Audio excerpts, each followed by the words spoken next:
Assalamualaikum warahmatullahi wabarakatuh. Kami dari kelompok 4 akan presentasikan mengenai studi case manajemen usaha tani dari usaha Foxstat Pick and Company.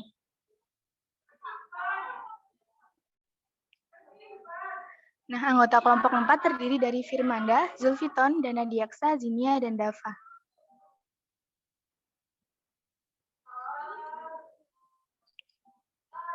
Pertanyaan pertama adalah, jika Foxstat memutuskan untuk menambah peralatan pengolahan, outlet apa yang bisa digunakan Foxstat untuk memasarkan produknya?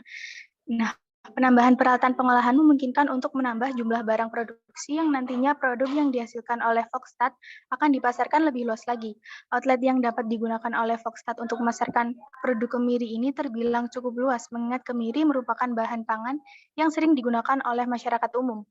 Foxstat dapat memasarkan produknya di beberapa outlet seperti pasar tradisional, pasar modern atau supermarket, toko eceran, dan lain sebagainya.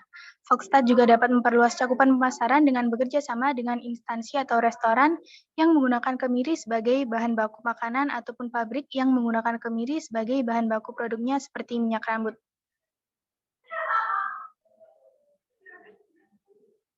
Pertanyaan kedua adalah, sebutkan dua kemungkinan jenis organisasi bisnis yang sesuai untuk Foxstat Pick and Company. Berikan dua keuntungan dan dua kerugian untuk setiap jenis organisasi. Jadi kemungkinan organisasi bisnis yang sesuai untuk perusahaan ini adalah persekutuan atau partnership dan korporasi atau perseroan terbatas. Yang pertama adalah persekutuan. Persekutuan ini dapat dijadikan organisasi bisnis perusahaan ini karena persekutuan memungkinkan sebuah perusahaan mendapat perluasan dari badan usaha bisnis karena dimiliki oleh dua orang atau lebih untuk mencapai tujuan bisnis yang sama. Keuntungan dari persekutuan ini adalah dapat digunakan sebagai penyatuan pengetahuan dan keterampilan dan sumber dayanya yang lebih besar, sedangkan kekurangannya, tanggung jawabnya tidak terbatas dan banyak faktor yang dapat memicu perselisihan di antara partner seperti uang, tanggung jawab, dan lain sebagainya.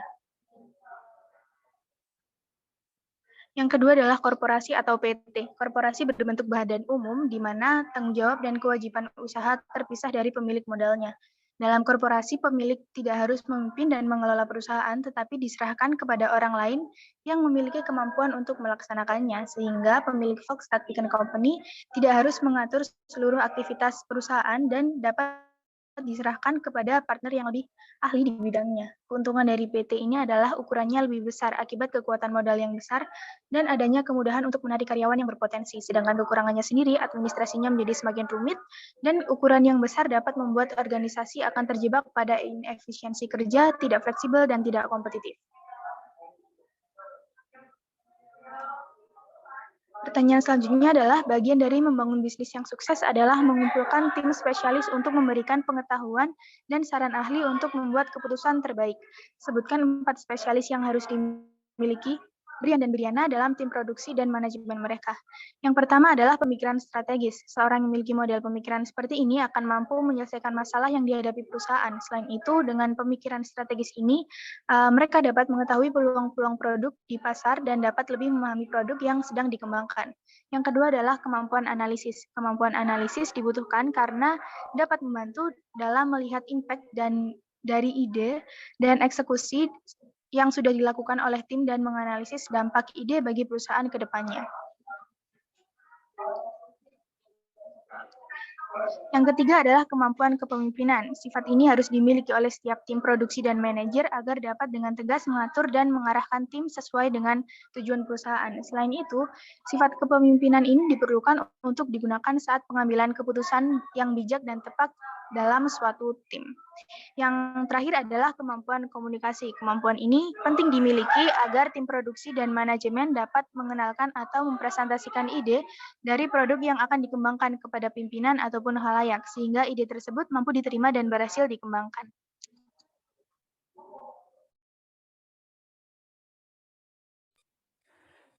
Baik, selanjutnya adalah nomor 5, yaitu dengan bacaan menjalankan operasi peternakan dengan bersamaan dengan kebun kemiri. Foxstat telah membaca tentang beberapa operasi pengembalaan. Melakukan ini. Rata-rata mereka kehilangan sekitar 50 ton hasil kemiri per hektar. Selama 5 tahun terakhir, kemiri telah menghasilkan $3 per ponnya, sedangkan untuk sapi yaitu sekitar $1,5 per ponnya selama periode yang sama.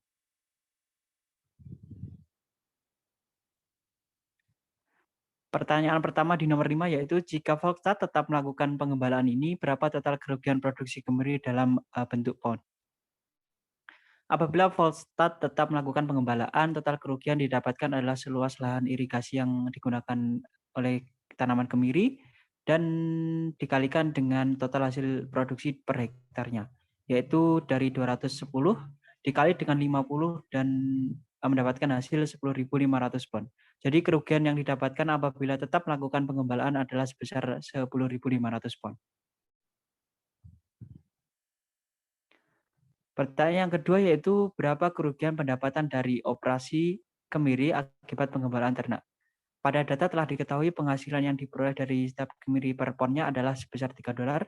Jadi untuk mengetahui kerugian yang didapatkan dengan mengkalikan harga setiap kemiri dan dikalikan dengan total kerugiannya, yaitu $3 dikali dengan 10.500, yaitu mendapatkan hasil sebanyak $31.500.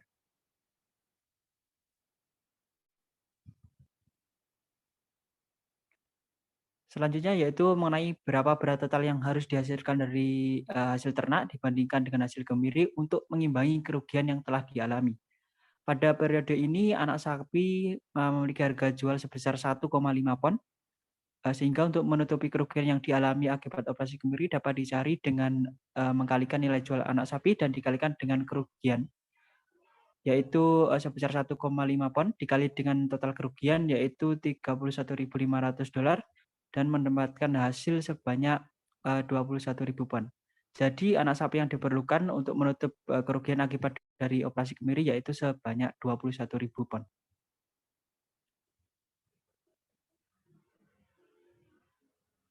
Pertanyaan selanjutnya yaitu jika Volkswagen tetap mengembalakan 1 ekor sapi per hektar dalam area pohon kemiri, berapa pon harus diperoleh setiap ekor saat digembalakan? Berdasarkan data yang telah diberikan pada R1, terdapat lahan seluas 400 hektar dan terdapat 100 ekor sapi. Jika para petani mampu menerapkan pernyataan di atas, di mana dalam setiap 1 hektar, lahan dapat digembalakan 1 ekor sapi, seharusnya para petani mampu mendapatkan keuntungan yang lebih banyak dari sebelumnya. Pada periode tersebut, sapi dapat terjual dengan harga $1,5 per ponnya, dan sehingga apabila setiap hektar dikembalakan 1 ekor sapi, maka didapatkan total 400 ekor sapi. Pada periode ini akan didapatkan keuntungan sebesar $600 per pon dari perkalian antara harga jual periode dan dikalikan dengan total sapi yang dapat digembalakan pada total luas lahan di atas.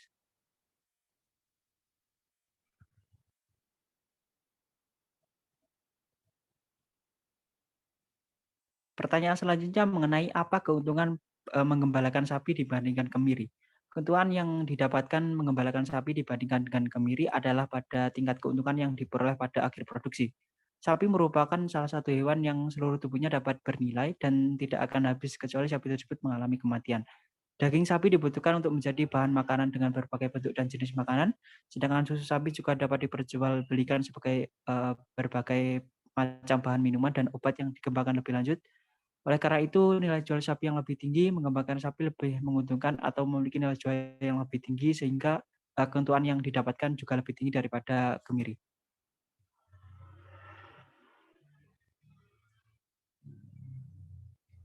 Selanjutnya adalah apa kerugian mengembalakan sapi dibandingkan kemiri. Kerugian yang didapatkan ketika mengembalakan sapi dibandingkan dengan kemiri adalah tingginya biaya modal yang dibutuhkan untuk memulai mengembalakan sapi dan juga biaya perawatan mengembalakan sapi akan terus berlangsung hingga sapi tersebut sudah tidak produktif lagi.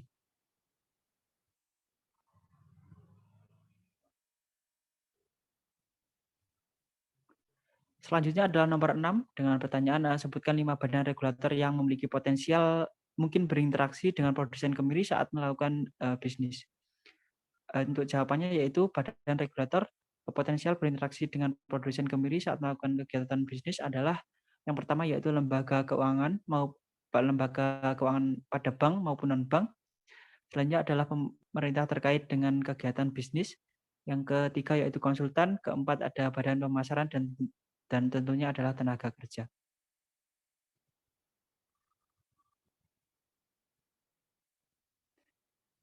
Selanjutnya adalah bacaan nomor 7. Jika Volkswagen ingin meningkatkan margin keuntungan mereka, perusahaan dapat menambahkan kemampuan pemrosesan untuk operasi mereka. Brian dan Brianna telah mempertimbangkan opsi ini beberapa kali di masa lalu. Saat ini Foxtat menyeleksi untuk menjual kemiri saat berharga $3 per nya dan memproduksi sekitar 2.500 kemiri. 250.000 kemiri. Kemiri yang dapat dikupas per tahun. Baru-baru ini mereka bertemu dengan pemberi pinjaman mereka dan memberi kemiri itu di fasilitas mereka sendiri. Dia mengatakan kepada mereka bahwa bank akan menawarkan pinjaman 7 tahun dengan pembayaran tahunan yang sama dengan bunga 6,5%. Pembayaran tahunan adalah $182,37 per $1.000 yang dipinjam. Dibutuhkan 2 pon kemiri yang tidak dikupas untuk menyamakan kuantitas dengan 1 pon kemiri.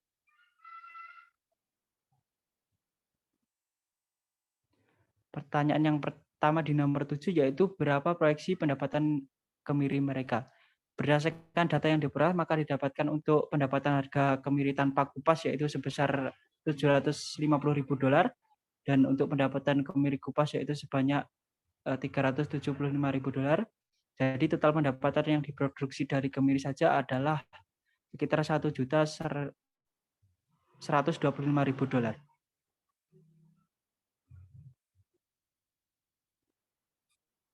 Selanjutnya merupakan total biaya langsung per hektarnya. Dari data diberikan total biaya langsung adalah sebagai berikut. Untuk totalnya yaitu sebesar $1.391,33.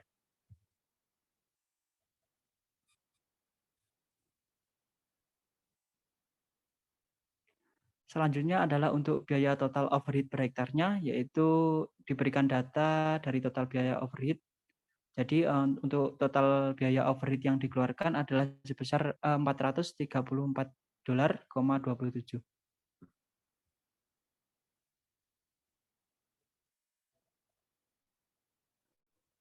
Selanjutnya yaitu berapa total biaya per hektar. Total biaya per hektar dapat dihitung dengan cara sebagai berikut, yaitu total biaya langsung ditambahkan dengan total biaya overhead dan mendapatkan hasil sebanyak $1.825,60.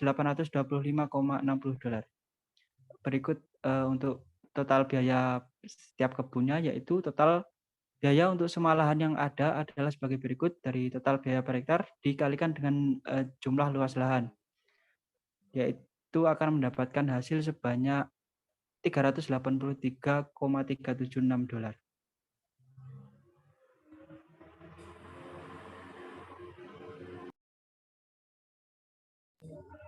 Selanjutnya adalah berapa pendapatan bersih setiap kebunnya. Dari data telah diberikan pendapatan bersih yang didapatkan oleh produsen adalah sebagai berikut. Pendapatan bersih dapat dihitung dari total penerimaan dikurangi dengan total pengeluaran, yaitu akan mendapatkan hasil sebanyak $741.624.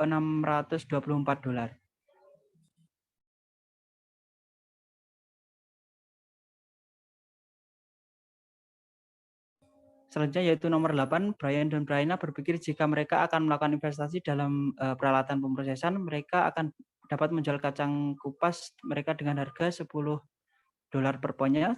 Berapa pendapatan marginal per pon kacang kupas yang akan diterima pertanian jika mereka menambahkan kapasitas pemrosesan? Dibutuhkan 2 pon pekan yang tidak dikupas sama dengan 1 pon pekan yang dikupas.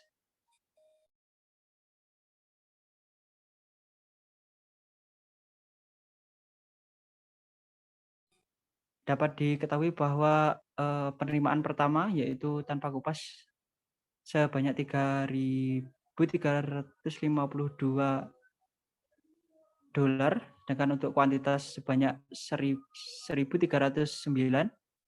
Selanjutnya untuk penerimaan yang kedua yaitu sebanyak 5.952 dengan total kuantitas yaitu sebanyak 595, dan untuk marginal penerimaannya adalah sebanyak $3,63. Jadi untuk biaya marginal tambahan yang didapatkan ketika menambahkan kapasitas produksi adalah sebesar $3,63.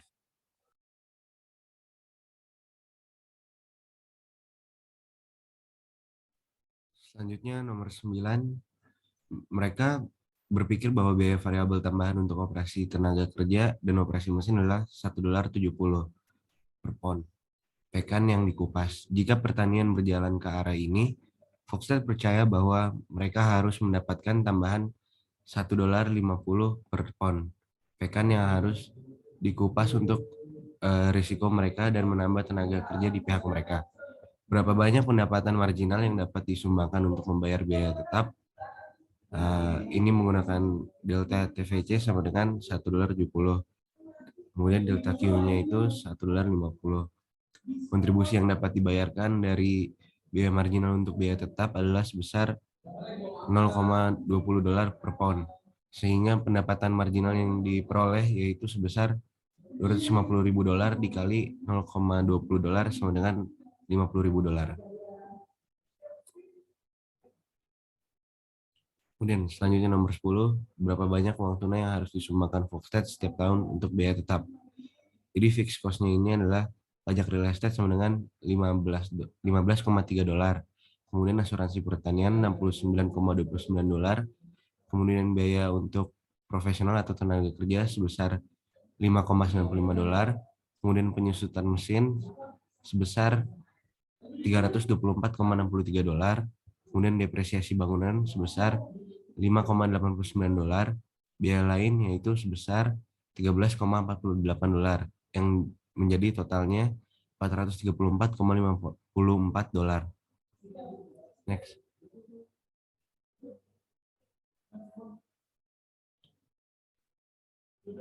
Selanjutnya untuk nomor 11, berapa banyak hutang yang dapat ditanggung oleh Foxtrot dengan pendapatan ini? Terdapat berbagai macam hutang yang harus dibayarkan, yaitu kewajiban lancar, kewajiban antara, dan kewajiban jangka panjang. Dengan hutang yang harus dibayarkan pada tahun 2017 yaitu sebesar $419.384 dan pada tahun 2018 sebesar $414.287. Next.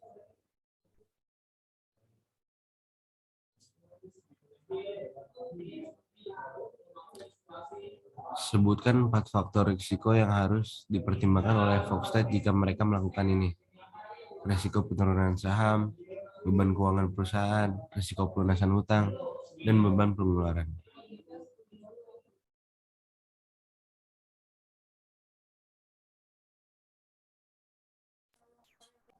Lalu pertanyaan nomor 13 yaitu sebutkan 4 faktor penghargaan yang harus dipertimbangkan oleh Foxtrot jika mereka melakukan ini.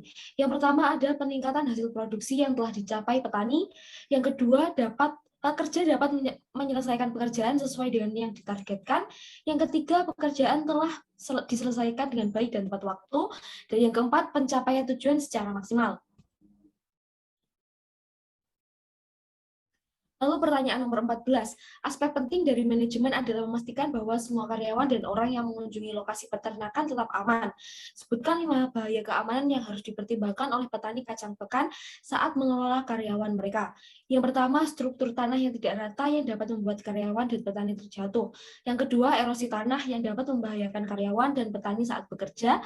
Yang ketiga, petani dan karyawan dehidrasi akibat cuaca yang sangat panas dan kurang minum. Dan yang keempat, kecelakaan saat menggunakan alat-alat pertanian seperti cangkul, parang, dan sabit. Dan yang terakhir, petani tertimpa runtuhan ranting pohon kacang pekan. Kemudian pertanyaan ke-15, sebutkan 6 kemungkinan bahaya produksi alami untuk operasi kacang pekan. Yang pertama, cuaca ekstrim yang menyebabkan tanaman kesulitan untuk beradaptasi dalam pertumbuhan dan produksinya akibat perubahan iklim yang tidak menentu. Yang kedua, hama dan penyakit yang menyebabkan kegagalan produksi atau pertumbuhan suatu tanaman. Yang ketiga, banjir yang menyebabkan banyak kerugian. Salah satunya penurunan produktivitas tanaman. Selain itu, banjir juga dapat membawa hama dan penyakit. Yang keempat, gempa bumi yang menyebabkan kerusakan di mana-mana. Salah satunya kerusakan saluran irigasi bagi tanaman. Yang kelima, kekeringan yang menyebabkan gagal panen dan erosi tanah, yang mana akan membuat tanah itu menjadi terkikis dan menyebabkan bencana lain, yaitu banjir. Dan yang terakhir, angin puting beliung yang menyebabkan kerusakan dalam skala luas. Kemudian pertanyaan ke-16, sebutkan 6 kemungkinan bahaya produksi buatan manusia terhadap operasi kacang pekan. Yang pertama, pencemaran udara yang menyebabkan tanaman mati. Jika suatu kondisi lahan pertanian kemiri tidak dalam kondisi yang baik atau kandungan CO2-nya tinggi, maka tanaman kemiri pastinya tidak dapat tumbuh dengan baik.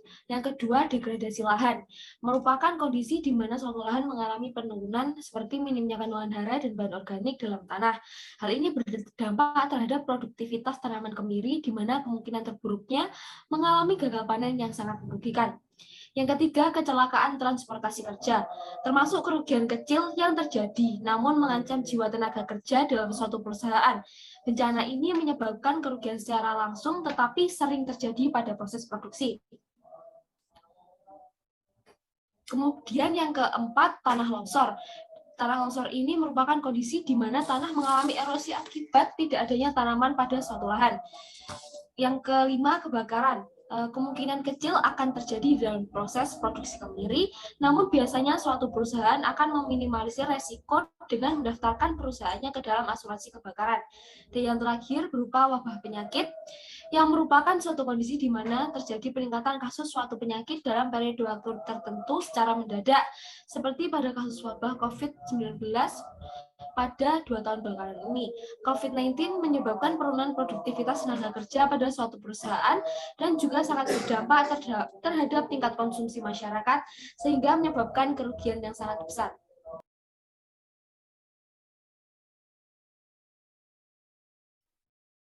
Selanjutnya adalah nomor 17. Apa 4 cara mereka yang mungkin dapat berpotensi meningkatkan pendapatan mereka? Nah, yang pertama adalah menggunakan kultivar yang lebih baik sehingga mampu memproduksi lebih banyak. Yang kedua, dengan melakukan pengelolaan dan perawatan intensif, dapat dengan melakukan pemenuhan nutrisi dan mineral, serta pengolahan tanah sehingga memaksimalkan produktivitas. Yang ketiga, melakukan pengendalian hama pada kemiri, misalnya pada serangga dan juga fungi. Nah, yang keempat adalah meningkatkan pemasaran melalui berbagai jenis media yang bisa dilakukan. Nah, selanjutnya adalah nomor 18. Jika Foxstat memilih untuk menambahkan pemrosesan, mereka mungkin juga mempertimbangkan untuk menambahkan promosi pemasaran konsumen secara langsung. Nah, media sosial merupakan aspek penting dalam mengembangkan basis pelangganan setia untuk usaha kecil. Nah, sebutkan 2 platform media sosial dan mengapa mereka efektif. Nah, di sini media sosial yang dapat digunakan adalah yang pertama yaitu Facebook. Nah, Facebook merupakan salah satu platform media sosial yang banyak digunakan di dunia. Nah, melalui Facebook sendiri dapat memasarkan kepada konsumen di sekitar bahkan hingga seluruh dunia. Nah, pengguna Facebook sendiri mayoritas berusia produktif, di mana hal ini memungkinkan mereka untuk lebih memikirkan untuk membeli produk ini. Selain itu, dengan Facebook banyak perusahaan yang juga menggunakannya, sehingga memungkinkan untuk menemukan partner dalam bekerja sama melakukan pengembangan usaha. Untuk melakukan fitur promosi, kita dapat menggunakan, kita tidak perlu adanya modal besar dan dapat berkembang dengan cukup pesat. Nah, terdapat fitur untuk melakukan penjualan produk kita, sehingga saya rasa platform ini dapat efektif untuk perusahaan ini. Nah, platform media sosial yang kedua adalah Instagram.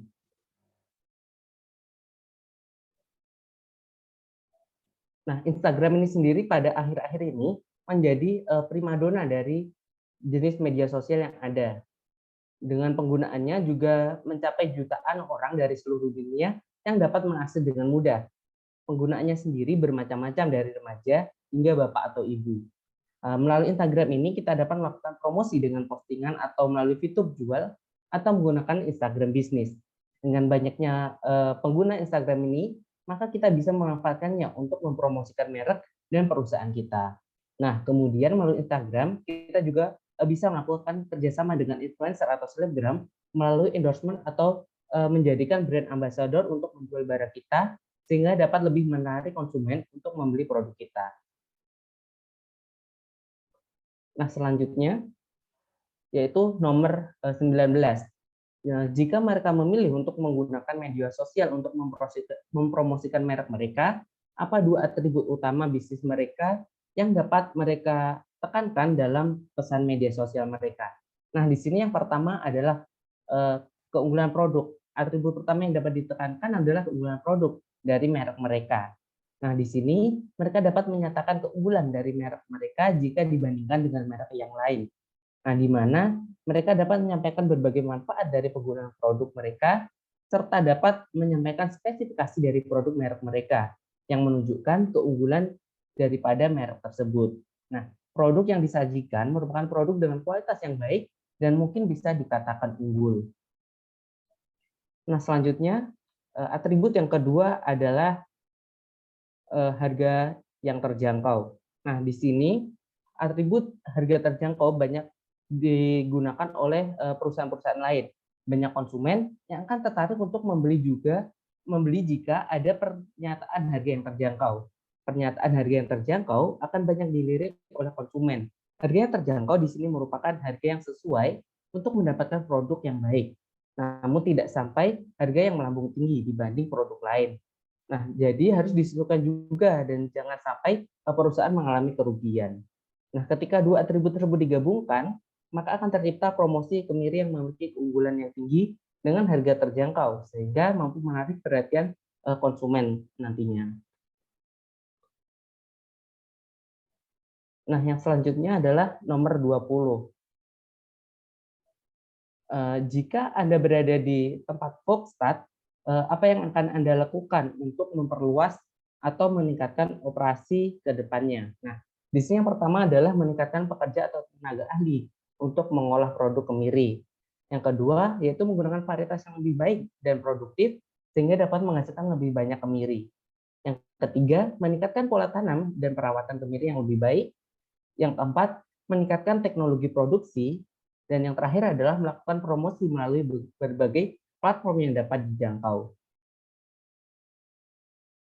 Mungkin cukup sekian presentasi yang dapat kami sampaikan. Apabila ada kurang dan lebihnya mohon maaf. Wassalamualaikum warahmatullahi wabarakatuh.